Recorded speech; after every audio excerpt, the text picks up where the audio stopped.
Perfect. Well, howdy. I'm excited to be here today.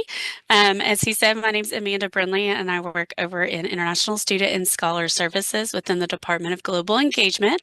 I apologize now if my voice cuts in and out. Unfortunately, I lost it a few days ago, and it's just now coming back. So I hope y'all can hear me okay. And again, at the end, if you have any questions, please feel free to reach out to me.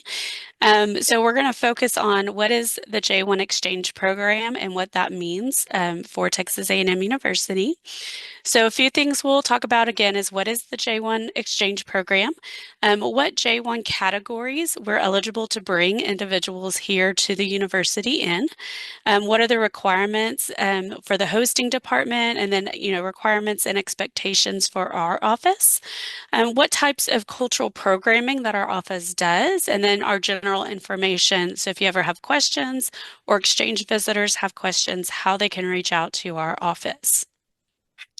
So the first thing is what is the J1 Exchange Program? So this is a program that was created by Department of State to promote mutual understanding between the people of the United States and the people of other countries through educational and cultural exchange.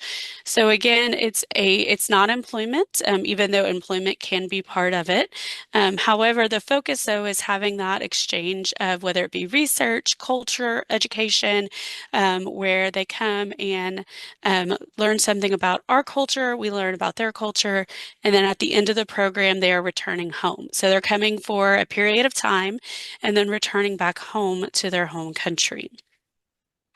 So there are multiple categories within the J1 program, everything from what you see here to there's au pairs, camp counselors, specialists. There is a wide array of categories within the J1 program.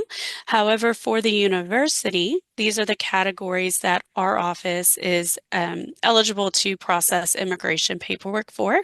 So professor, research scholar, short-term scholar, student intern, and then student. So these are our degree seeking or non-degree seeking students, such as reciprocal exchange, or those admitted into bachelor, master's, or PhD programs. So I'm going to go into a little bit more depth with these categories just so you all know kind of where they fall into play. So our J1 professor category, this time frame that they can be here for is a minimum of 3 weeks and up to a total of 5 years. The primary purpose is for teaching, lecturing, observing, or consulting at Texas A&M University. Usually, if we put an individual in the J1 professor category, we're looking at the majority of what they are doing here is in teaching. The individual cannot be a candidate for a tenure track position because, again, the intent is that they are here for that period of time and then returning home after they have completed that project or term of what they were doing. The next category, and this is the one primary one that we tend to see, is our J1 Research Scholar. So again, they can be here for a minimum of 3 weeks and up to a total of 5 years. And the primary purpose is conducting research. So they're observing or consulting in connection with a research project, whether it's at A&M or within A&M University system or one of our research counterparts. It's possible they can also teach and lecture if they're authorized, but again, we're looking at the primary purpose is that they are conducting research. Again, if they're doing any type of teaching or lecturing, the position cannot be a tenure track position. Another more common one is our short-term scholar. So they can be here for up to a minimum of 1 day and for up to 6 months. So it is a short-term visit for the purpose of them either again lecturing, observing, consulting, training, demonstrating special skills, short-term research projects, anything like that. And again, it's for this very short-term position. Again, whether it's at the A&M University or at the university system. Our student intern category. So these are individuals who are currently doing a degree in their foreign home institution. They can be here for a minimum of 3 weeks and up to 12 months. But again, they're coming here to receive experience while and getting what's the best way to put this? They're getting degree requirements for their degree in their home country. So they're getting hands-on experience like they're doing an internship here with the university. And then what they're getting here will be required as part of their degree to fulfill their educational objectives back home. So they have to be currently enrolled in an academic institution in their home country. They have to do this prior to graduating. It's not something they can do after graduation. And the internship must end prior to their graduation. So again, it has to be a degree requirement for what they're doing back home. And then again, our last one is our J1 student. So their time frame is dependent upon the program that they're admitted to. So usually, typically, we see our non-degree reciprocal exchange students for a semester or two, bachelor students for typically 4 years, master's 2 to 3, and PhD up to 7 years. They have to be fully admitted to Texas A&M University in their program, and then after they are admitted, then that's where they would apply with our office for their immigration paperwork. Okay, so just in general, kind of the initial immigration process, it starts. They first have to have whether it's an admission offer or an offer from the hosting department, whether that's for full-time employment or an offer for that visit. So it all starts with that department. After that offer has been made, then the department will work with our office and also with export controls for our research scholars and professors and student interns to get that export control clearance. And they're going to submit paperwork to our office in order to process that DS 2019. So as part of that process, they have to show financial resources. So that can be personal funding, funding from their home government, funding from the university, etc. Once we have all of the paperwork, we process that DS 2019, and then the exchange visitor then goes and applies for that J1 visa. And so that time frame can kind of differ depending upon where they're from and what type of research they're coming into.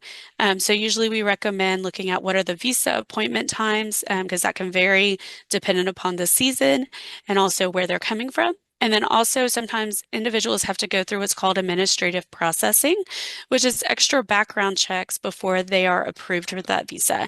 That administrative processing could take anywhere from several weeks to several months up to a year sometimes, depending upon the background check. Once the visa is approved, that is then what allows them to enter into the United States. So then the exchange visitor travels and comes through the port of entry, and that's where they receive their I-94, which is what shows the status that they are entering in. So the visa is not their status. Also, our office does not issue the visa. That's done by the embassy or consulate in their home country. Once they come to the port of entry, they are the ones that allow them the entry and granting them the status of which they are going to be in the United States. After they come to the United States, that's when they then check in with our office and we make their SEVIS record active, which then allows them to start doing employment, applying driver's license, Social Security, etc. So some of the things that kind of the expectations of the hosting department is really communicating with the exchange visitor before they're going to be here. So location of where they're going, especially if they're going to be located at one of the research centers, not here located in College Station, kind of things about the area, what they should expect weather-wise, things like that, housing, transportation, all those pieces. We ask that the hosting department help communicate that to the exchange visitor. We also expect that having that communication about what are they going to be doing here? What type of research? What are the expectations of the program? Kind of the amount of hours they should be working in the lab, having those agreements in place prior to them arriving here to College Station or to wherever their research will take place. With our office, it's really important to communicate any changes in the program, such as are they going to be arriving late? Is their program ending early for some reason, whether it's because they just need to return home early or they completed their research early? Does it need to be extended? Are there any changes to the PI or their supervisor or departmental contacts, communicating that to us so we can update their record? Are there changes in funding? Are they, is their salary going up or are they now receiving a stipend? Also, any other information that could arise, such as any type of health conditions that may happen that may impact what's taking place with them, or if they have their dependents here. Are there any research issues?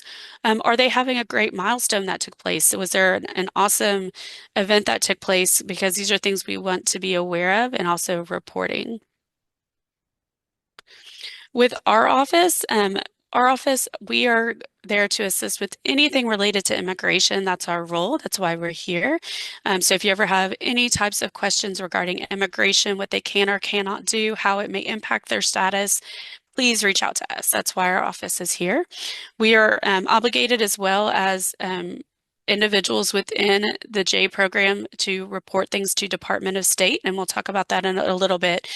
Some of the things we have to report, but every year we do an annual report to Department of State of kind of information about like what our numbers are, what are some of the challenges that we've seen, what are some of the positive things that we've seen, what is the programming that we've done, and so we really like to gather those positive stories so we can share them with Department of State of the highlights. We love to send pictures too of the things that they've done while they're here. We provide cultural programming, helping them get acclimated to College Station. We're working on trying to start doing this with some of our other areas, and also providing services as well. And then we also assist with health insurance, and we'll talk a little bit more about that in just a minute. The reporting to Department of State is a big thing. We are obligated, if it is, you see, this is their reporting rubric of things that if they take place, we are obligated to report to Department of State. And our office, as the responsible officer and alternate responsible officers, the individuals in our office, as soon as we're made aware of a situation, again, both good or bad, we're obligated to report within 24 hours. And so it's a very short time frame. As soon as we know, then there's a report we fill out. Reporting is not it's not considered a bad thing. What we have found is that it has become helpful in different situations, such as if the individual is in the hospital and we need assistance in trying to get, say, their family member here, Department of State can sometimes help us do that when we don't have the resources to do that. They can help us try to expedite visa interviews, things like that. So they're there to help us and provide assistance as needed. So if there's any of these situations that take place, it's very important that you report that information to us so that way we can then work with Department of State and then also work with the exchange visitor and the department to try to resolve the issue and help them as best as we can. For health insurance, this is a federal requirement of the J program that exchange visitors and their dependents are required to have health insurance during the duration of their program. Even if they are traveling outside the U.S. for a period of time, if their J1 record is active, they are still required to have health insurance. We strongly recommend that the exchange visitor purchase that health insurance prior to arriving to the United States, so that way it's valid from the start date of their time that they are here. Again, it has to be for both the J1 and the J2 dependents. All of them must be covered by the health insurance. If they are employees of the university, we know sometimes they cannot have insurance until after that first 60 days.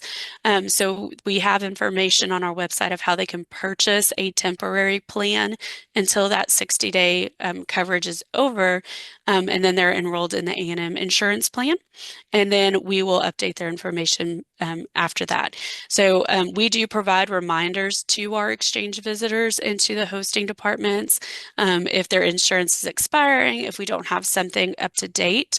We do this as well for their program expiration date of their program, so that way they're aware when their documents are expiring for their DS 2019, their passport, and their visa. We provide a lot of cultural programming. Maria in our office is fantastic about the things that she provides to our exchange visitors. When they arrive to the United States, we have a ground shuttle service that they can utilize, and it covers the cost of a trip from the International Airport in Houston to College Station. We are trying to look at other options for other areas. It's in the works. We're not there yet, but this is one that we do currently have working at this time.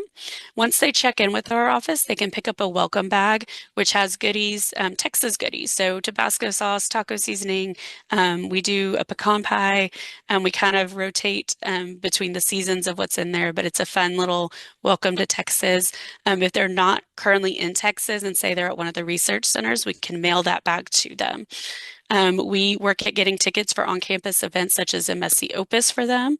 We have a picnic at Lake Bryan every spring. We do a Thanksgiving lunch in November every year, and we do biweekly orientation. So when they arrive after they check in, we ask that they attend. It's just a Zoom 1 hour orientation, and we have a list of all the dates on our website where, again, we provide reminders about immigration information, things to keep in mind, things to know about the area, um, things to know about Texas A&M, just little things to help them acclimate as they start that transition here. And then this is our information, our J1 Scholars at tamu.edu. That is the best way to reach out to us if you have any questions. And all requests are submitted through that J1 Scholars at tamu.edu. Our processing time is 15 business days. However, we try to get it more in the 10 business day range once we have a complete application. We have multiple staff in our office who assist with our scholar processing now, which is really exciting. And we've hired 2 more to help with this that are brand new who will really be focusing on our scholars. We have virtual drop-in advising for all of our scholars to attend, and it's available. It rotates between the morning and the afternoon on each day, where our scholars and staff, if they would like, and faculty, if they have questions, can reach out to ask any questions. And then that link right there goes to the scholars and interns section of our website, and it has all the information that we just discussed and additional information about what documents we need for different scenarios, things to keep in mind in maintaining status, etc. So that is all that I have, and we will turn it over to Autumn now. My name is Autumn Biggers, and I oversee the visiting scholar reviews in the Division of Research. So I work in the Research Security and Export Controls Office, and we review all visiting scholars that are coming to campus, including those from the J Visa program that Amanda just talked about, but also any other visiting scholar, regardless of citizenship or visa status. So even our U.S. citizens that come to campus. So today, I'm just going to talk a little bit about our office's reviews of these visiting scholars, but also the requests that we see for remote collaborators and others requesting approval to access Texas A&M research facilities or other resources. Okay, so there's really several ways that an individual can obtain access to TAMU resources. For those people who are employees of the university, which for us is meaning that they're paid through the payroll system, even if they're on a J visa or they're a temporary or short-term employee, they are going to get their access through HR and through their employment process. If you're an enrolled student, you're going to get your access through the enrollment process. But for those that are not Texas A&M employees or students, there are a few ways to obtain access just to various facilities or resources. So what my office most commonly sees are those requests for visiting scholars and remote collaborators. These route through our office, and we're reviewing for things such as like export controls, research security. We look at intellectual property, use of resources, mutual benefit, that sort of thing. We work very closely with Amanda's office and the other immigration office on campus, but we are not actually involved in the visa or immigration processes. So when I refer to visiting scholars or remote collaborators, I'm including in those definitions, which we'll go into a little more detail next, those requests for former students or employees who may be just finishing up a research project or a publication. These individuals are going to be classified as visiting scholars or remote collaborators since they no longer have that formal employee or student status. Now, visiting scholars and remote collaborators are not considered consultants or vendors or subrecipients. or anybody who's got a contract with the university outlining any work activities or deliverables. Those are going to be handled through other offices. Okay, so who is a visiting scholar? A visiting scholar is an individual that's employed or affiliated with another organization who's been invited and approved by Texas A&M to come to campus for an extended period of time to collaborate on specific research, clinical, or other scholarly activities. Visitors who come to campus but are not going to be designated as a visiting scholar are those that are coming and they're going to be accompanied by university faculty or staff while they're here. They don't need access to any facilities or resources. They're not going to be performing hands-on research or teaching, and they're going to be here for a short period of time. So we have, thousands of visitors just like that come to campus. They're here for conferences, meetings, they're presenting a paper. Those individuals are not going to be classified as a visiting scholar. They don't have to go through the review process.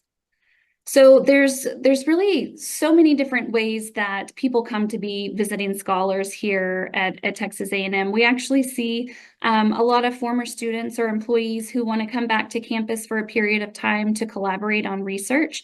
They may be on a sabbatical from their home institution. We've got folks who are graduate students or postdocs whose mentors have collaborated with our faculty members, and they've, recommended or reached out to see if their grad student could come and serve as a visiting scholar for a period of time. We have individuals who just meet our faculty at conferences, and they attend a presentation, they start talking, and decide to come to campus and work together for a period of time. And then we have some who are individuals who just read about the work that our faculty members are doing, and they email and say, hey, this looks great. I'm in this area, would love to collaborate. So regardless really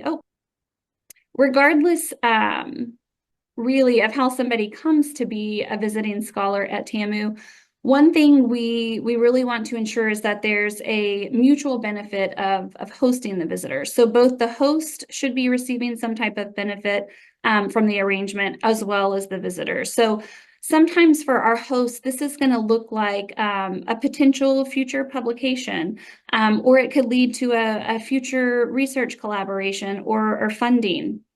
So another might be having someone with expertise in a certain area come to collaborate on a specific project. But regardless of how they get here, we just want to make sure that both parties are going to be benefiting from the arrangement. So remote collaborators, these are essentially the same. They're just conducting their activities remotely. We use the same review form, and they still have to follow the same rules and processes. Okay, so I wanted to go over just a little bit about what our office does as part of our review process. So any visiting scholar or remote collaborator who's going to have access to A&M resources has to have prior approval from the department or division head, the college dean, and the division of research through our office. All of these approvals are going to be documented on that 5VS visiting scholar request form. So there's a couple things that we do when we first get this 5VS form, and we also ask for a copy of the CV.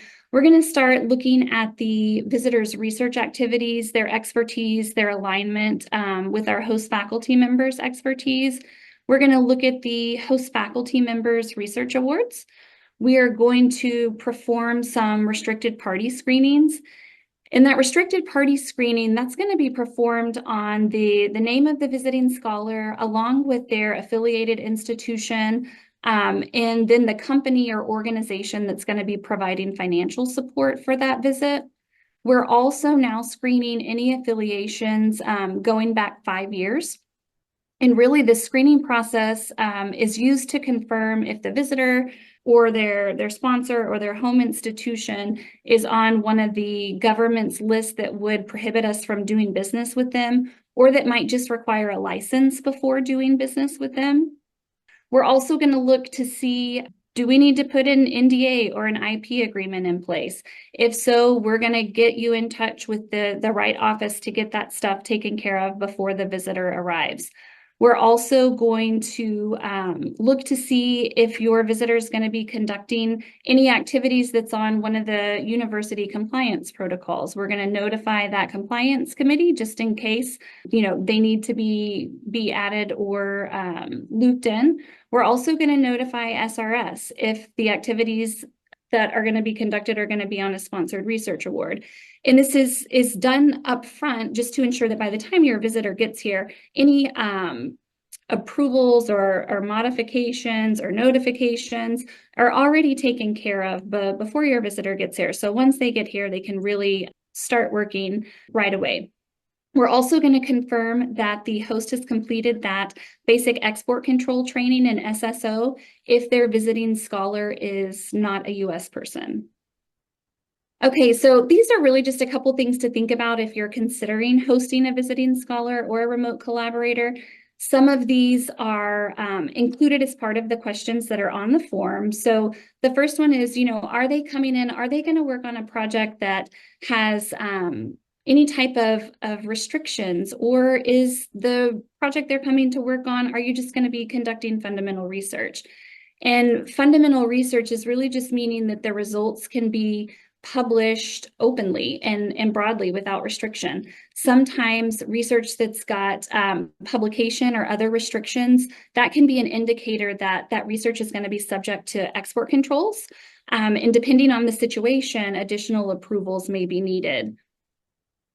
Think about intellectual property. Is this visitor coming with some background IP? Is there a chance that what you are working on could develop IP? It's really important that you understand that, because our IP policy essentially says, if you are using Texas A&M University or any system member resources to develop this IP, then the system is going to own it. And so if that's going to create an issue with your visitor, you want to go ahead and just get that addressed up front. And then, of course, if they're going to be conducting activities, again, on a sponsored award, a compliance protocol, those need to be looked at prior to your visitor coming. And then applicable trainings. Do you need some safety trainings or lab-specific trainings that this person needs to complete? The visiting scholars can complete any trainings that we have in TrainTrack through the Gateway system.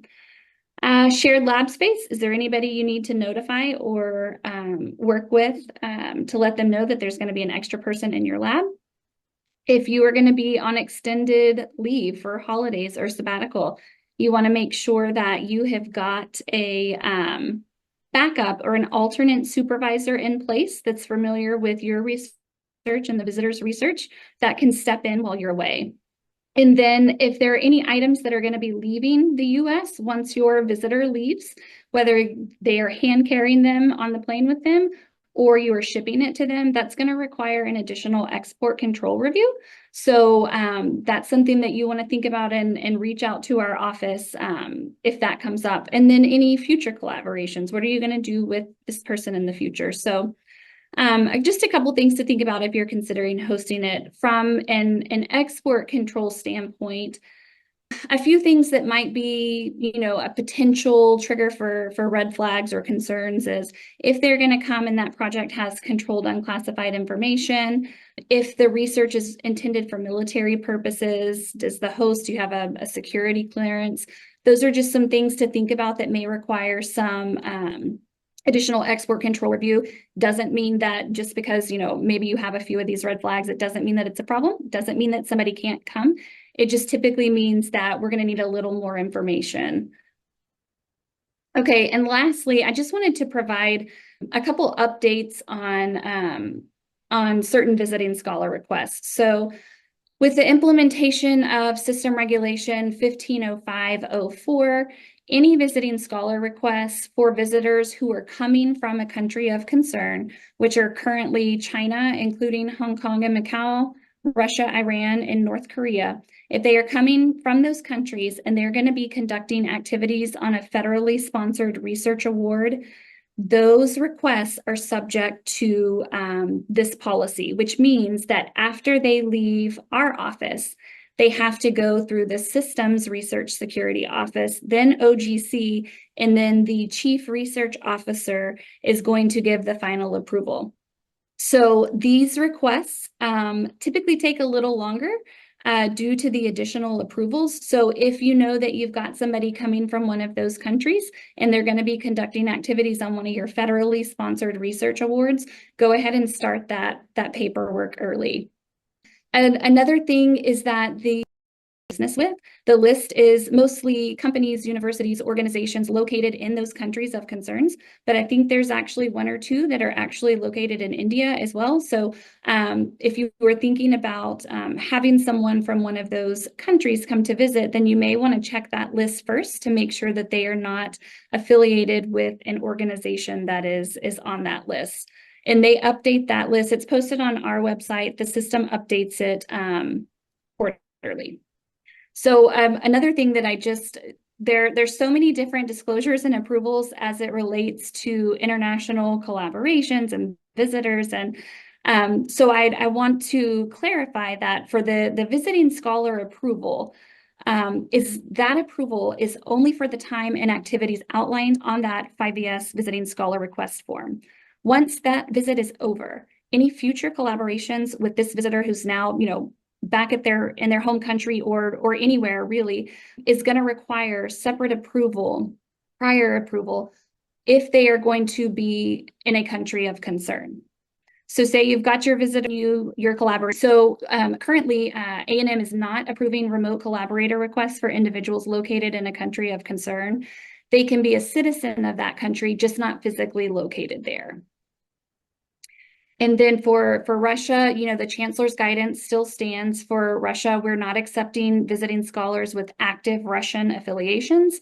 They can be a citizen of Russia, but cannot be currently affiliated with a Russian organization.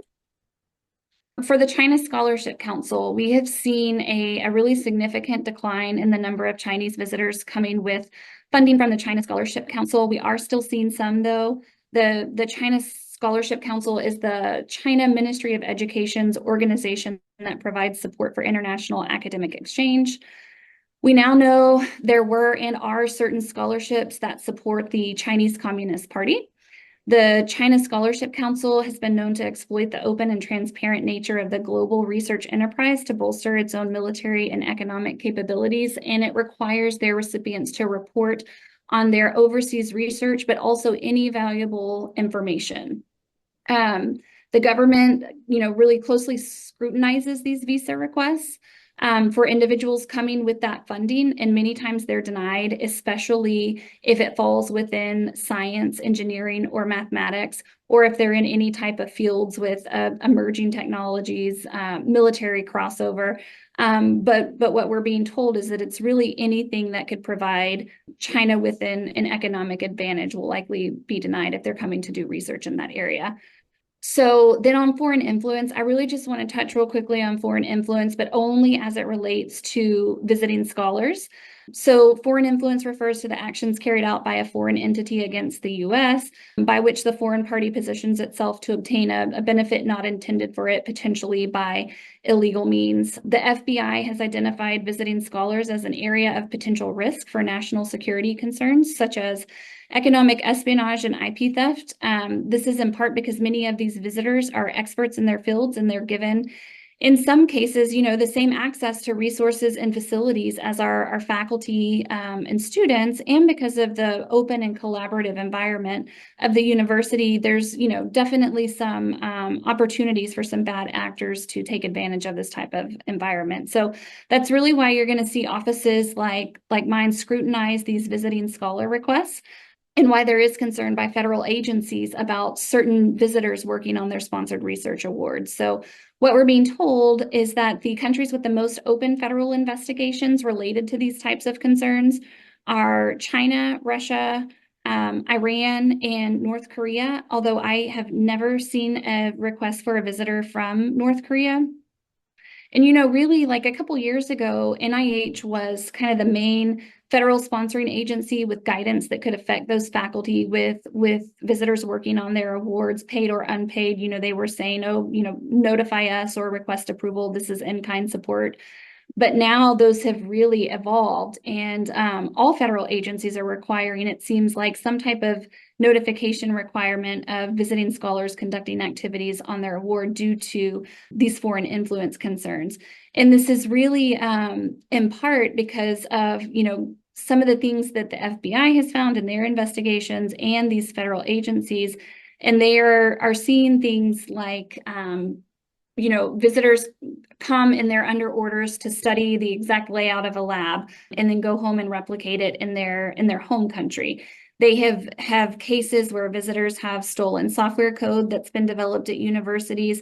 They've stopped people at airports, and university materials or samples have been confiscated as individuals are leaving.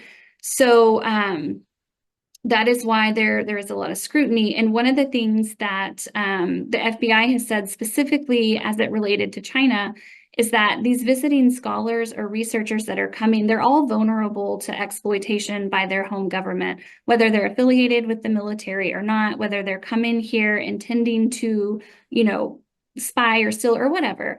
They can be put under pressure to do so once they are here. So really, the point of just telling you all of this is to protect the research and then just make everybody aware of the concerns and what offices like mine are being told. So this is why you'll see us, send out different mitigation measures and other information. And so that is really all I have on that. So we're here to help you navigate all of this. Please reach out to us if you have any questions.